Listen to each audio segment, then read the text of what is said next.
Olá, bem-vindos ao Conversa Pública de hoje. Hoje vamos falar sobre doação de sangue. Desde o início da pandemia, os níveis dos estoques de sangue e de hemoderivados dos hemocentros de todo o país têm caído muito. No Amazonas, não foi diferente. Segundo dados da Fundação Hospitalar de Hematologia e Hemoterapia, o estado chegou a ter uma queda de 70% em apenas um dia.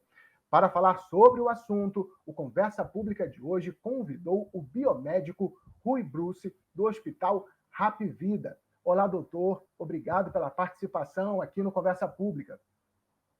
Olá, muito bom dia. Eu que agradeço pelo convite, tá bom?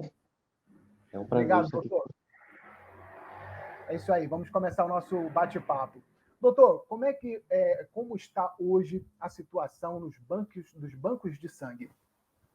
Então, a situação atualmente dos bancos de sangue continua instável, né?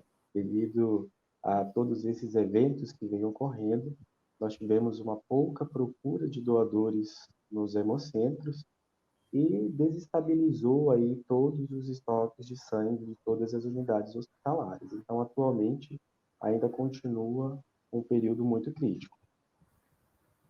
Agora, também a gente tem um problema, né, uma carência também nos bancos de sangue das UTIs neonatal também. Como é que está essa situação se tratando das crianças? Isso, exatamente. Devido a essa pouca procura de doadores no hemocentro, eles acabam ficando impossibilitados de abastecer as unidades hospitalares, né? Então, isso causa uma certa instabilidade nos atendimentos, inclusive desses pacientes de UTI. Mas, como forma de contingência para esses casos, nós estamos redirecionando as famílias para fazerem a doação no hemocentro, uma forma de doação direcionada, para aqueles pacientes que são mais urgentes, que estão um pouquinho mais desestabilizados. Então, a gente aplica a contingência de encaminhar os familiares e amigos para irem até o hemocentro para fazer essa doação, para que o paciente seja assistido, seja contemplado e tenha assistência. Agora, doutor, o senhor que vem acompanhando todo esse processo de doação de sangue desde o início da pandemia, obviamente o senhor vem percebendo que há uma queda gradativa. Como é que foi durante a pandemia? Tiveram momentos piores na questão da doação de sangue, onde as pessoas tiveram mais medo de doar? Como é que está nesse momento? Está melhorando um pouco? Conta para a gente como é que foi durante esse período aí de pandemia, 2020, 2021 e agora entrando 2022, também com esse surto da variante Ômicron que está aí dominante hoje aí no Brasil. Sim. Por causa desses eventos, desses grandes eventos que vêm acontecendo desde a época da pandemia, agora com esse surto, né, de influenza, mais os festejos de final de ano, a gente tem encontrado uma dificuldade muito grande de abastecimento nos hospitais e também de atendimento a esses pacientes.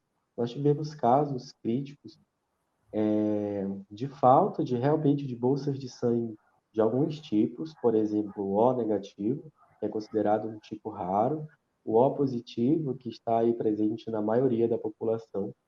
E aí, devido à falta desses doadores, ficou impossibilitado de ter o abastecimento desses estoques. E nós tivemos casos críticos, e aí que pacientes que tiveram que aguardar um pouquinho mais para receber essas bolsas de sangue, né? Atualmente, hoje em dia, inclusive, nós temos nós estamos com um estoque muito crítico de O negativo, O positivo, AB positivo, que são os estoques que estão aí mais prejudicados.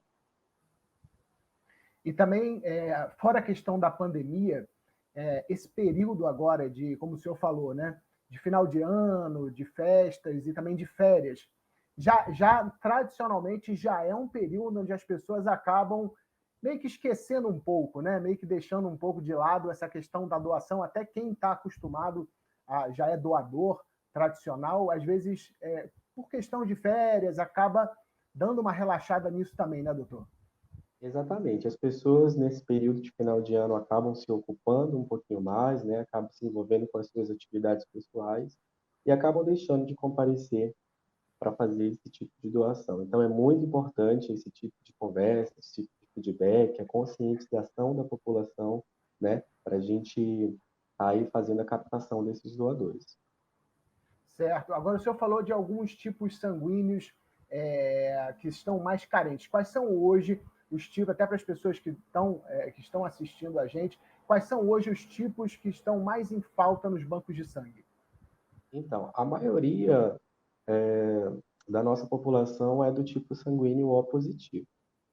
Então, devido à falta dos doadores, esse é um dos tipos sanguíneos que está mais prejudicado. E aí ele vem acompanhado também do tipo sanguíneo O negativo, que é considerado um tipo sanguíneo raro, ele é pouco encontrado na população. E aí nós também temos acompanhado de AB negativo e do tipo B positivo também, que está crítico.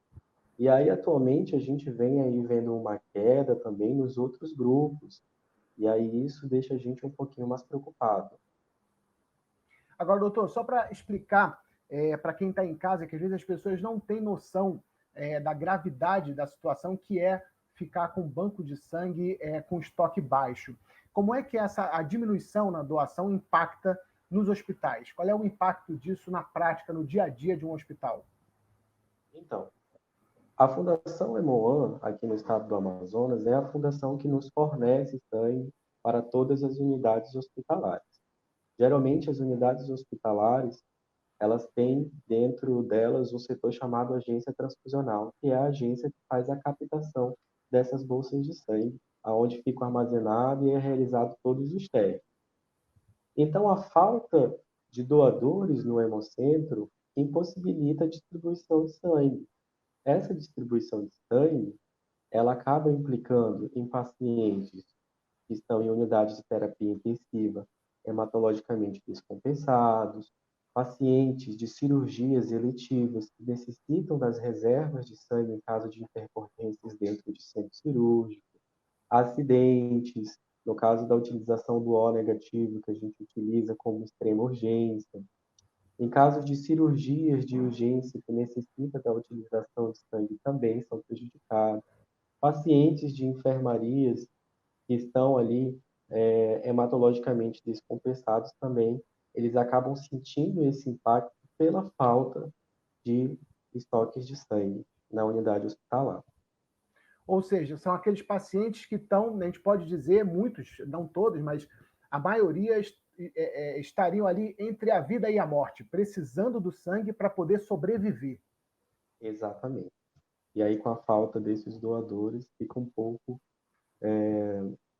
difícil de prestar assistência. E o sangue é um componente insubstituível, né? Não existe remédio, não existe nada que Não, possa substituir quando o não, paciente precisa desse suporte de sangue. exatamente. Como é que é garantida a qualidade do sangue para a pessoa que vai receber? Então, primeiramente, a coisa mais importante para se garantir a qualidade do sangue é a vericidade das informações prestadas pelo doador. Quando o doador chega no hemocentro, ele passa por toda uma verificação, uma entrevista com um profissional capacitado, lá onde ele faz umas perguntas pessoais que são de extremamente importância e tem uma importância fundamental em todo o processo. O início do processo é a chave de tudo. Então, para se manter a qualidade do sangue, a veracidade das informações prestadas pelo doador é de extrema importância. Além disso, a qualidade dos insumos utilizados, a presença de profissionais capacitados, né? A gestão de qualidade de todos os setores por onde esse sangue vai passar também garante ali a qualidade desse sangue. Então tem uma questão importante que o senhor falou ali. Por mais que a pessoa tenha boa vontade de doar, tenha essa necessidade de ajudar, ela tem que se atentar às perguntas para saber se ela está com a saúde em dia e cumpre todos os requisitos. Então, isso é fundamental responder com veracidade esse questionário que é feito antes da doação, né? Exatamente. É um processo muito importante. Tá. Qual é a quantidade de sangue que é retirada a cada doação? Olha, em média, cada doação é retirada cerca de 400 a 450 ml do organismo do doador. Tá? E muita gente, às vezes, tem medo, tem pessoas, o senhor já teve contato com pessoas que assim, vai tirar meu sangue, tenho medo de desmaiar, tenho medo de passar mal. Isso pode acontecer ou isso é um medo que as pessoas têm, que tem que ser, né? Tem que ser, esse medo tem que acabar para que as pessoas possam participar desse processo de doação? Olha, esse medo tem que acabar, as pessoas precisam participar desse processo de doação, porque realmente existem inúmeros pacientes precisando desse ato de amor. Em relação à dor, não é uma dor que não dê para suportar, e ela dura apenas 2 segundos, é só no momento da introdução mesmo da agulha, depois passa. Em caso de algum tipo de intercorrência no momento da doação, o Hemocentro tem toda uma estrutura para atender, tá bom? O doador de imediato, então não tem por que ter medo de ajudar o próximo. É uma atitude de amor e muitas pessoas aí estão necessitando E também desse ato. desse ato, com certeza. E também, assim, e são dúvidas que a gente vai perguntando para o senhor, para que as pessoas, né, que realmente não têm conhecimento, às vezes têm medo, possam ter esse conhecimento e não ter mais medo, né? Então, muita gente também E, tem medo, assim, esse sangue que eu estou doando vai me fazer falta? Quanto tempo demora para o meu corpo, né, repor esse sangue doado? Faz falta esse sangue para a pessoa que está doando? então, é retirado cerca de 450 ml, mais ou menos, né? E aí o organismo ele consegue repor esse volume sanguíneo de volta para o doador cerca de 24 a 72 horas. Então, assim, você não vai sentir grandes impactos, né? O corpo humano tem cerca de mais ou menos aí 5 litros. Nós vamos tirar aí cerca de 450. E nós vamos tratar, cuidar e assistir o doador, né? E em cerca de 24 a 72 horas o organismo já consegue repor. E os outros componentes sanguíneos é reposto ali em cerca de 30 dias. Então é um curto período, o doador não sofre aí basicamente impacto nenhum e é super seguro. Agora, doutor, o que é feito com o sangue depois da doação? Qual é o caminho que o sangue percorre até chegar à pessoa que está precisando? É.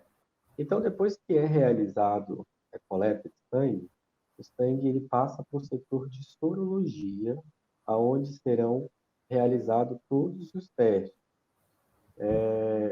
São utilizados equipamentos de última geração, o Hemocentro conta com um super laboratório, com exames super precisos. Então, basicamente, passa para o processo de sorologia. Depois que o processo de sorologia é liberado e diz que o sangue está ok, ele passa para o processo de fracionamento, tá bom? Se algum tipo de anormalidade for detectado nos exames que é realizado na sorologia, esse sangue é descartado. Então, ele não é reutilizado, ele não passa frente adiante, ele é descartado. Depois da sorologia, ele passa para o processo de fracionamento. No processo de fracionamento, pelo método de centrifugação, a gente consegue separar alguns componentes do sangue, como, por exemplo, o plasma fresco congelado, o crioprecipitado, plasma rico em plaquetas, os concentrados de plaquetas.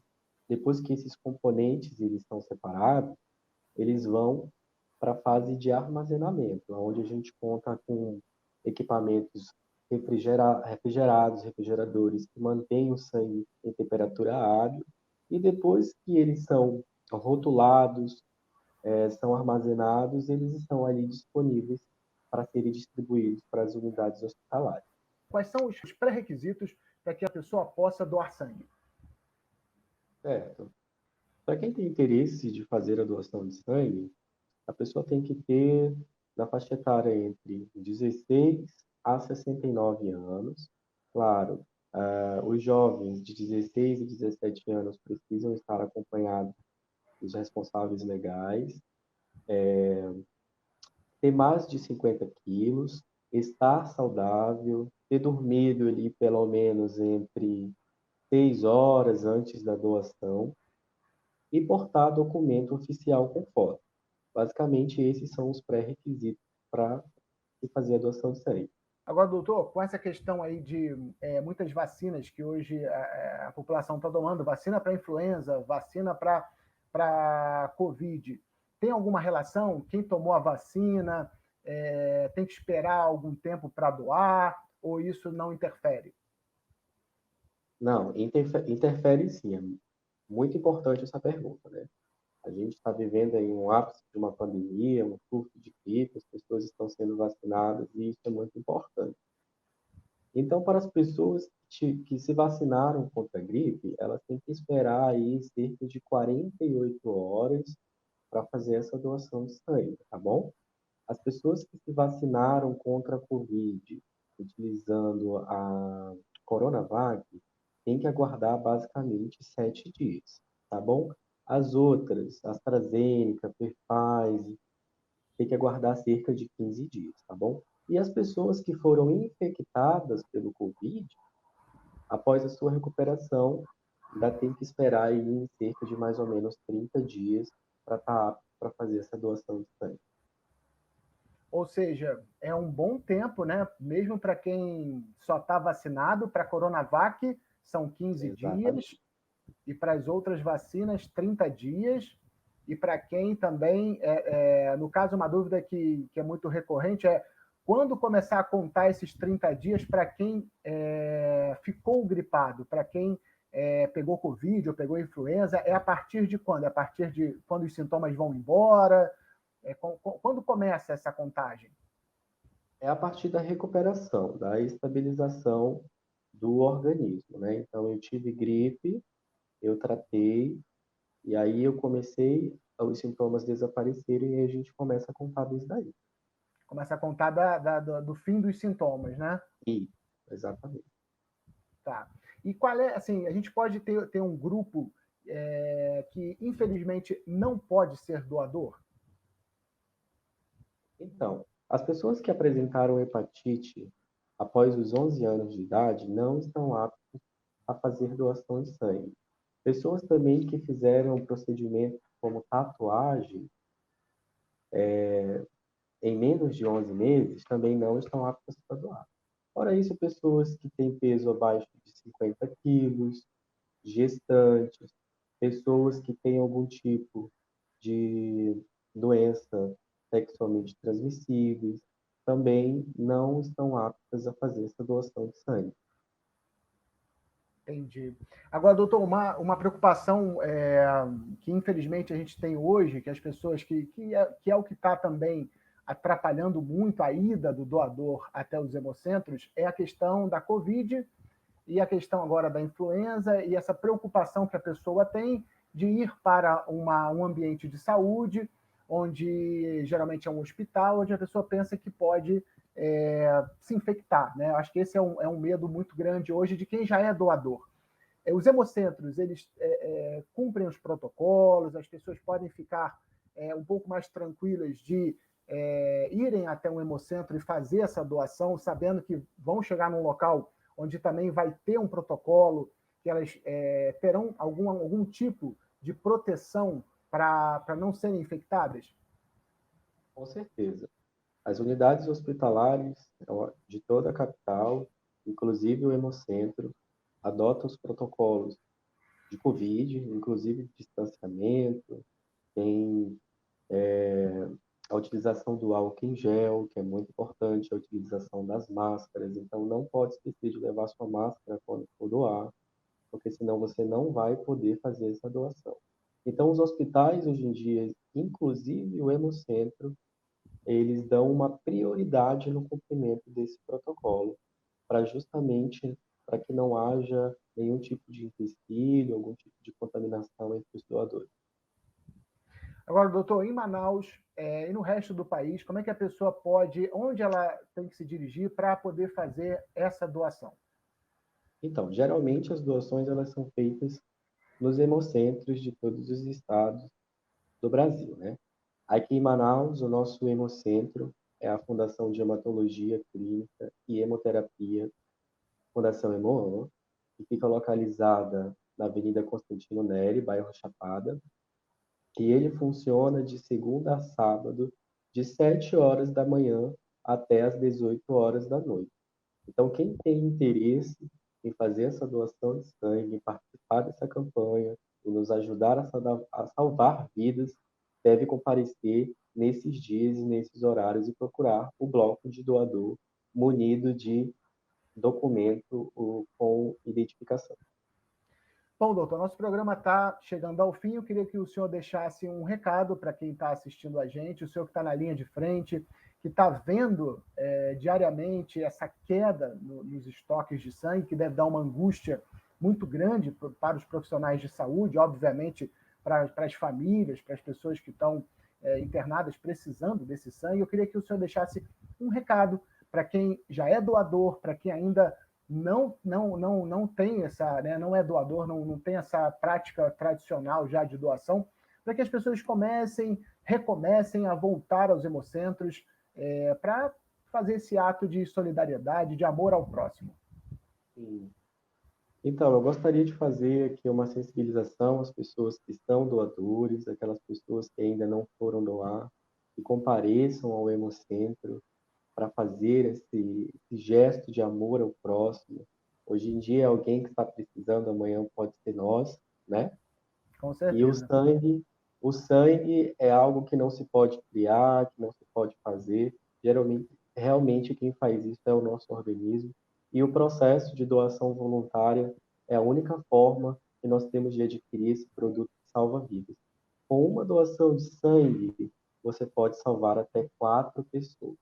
Então, faça parte dessa campanha, venha junto com a gente ser herói e salvar aí essas vidas que estão precisando. Doutor, quer deixar algum contato para quem quiser mais informações, quiser entrar em contato com o senhor, rede social? Sim, eu vou deixar o meu e-mail, caso as pessoas tenham dúvidas, tá bom? E também o meu Instagram. Meu Instagram é rui_bruce, tá? Vocês podem me adicionar lá. E também o meu e-mail, que é rui_bruce@hotmail.com. Quem tiver mais dúvidas e quiser saber um pouquinho mais, pode me procurar, eu vou estar orientando. Doutor Rui, muito obrigado pela participação, pelo seu tempo aqui para o Conversa Pública, para a gente poder explicar todas essas questões aí para os nossos telespectadores. Muito obrigado pela participação. Ah, eu que agradeço. O Conversa Pública de hoje vai ficando por aqui, agradecendo a sua companhia. Obrigado. Até o próximo programa.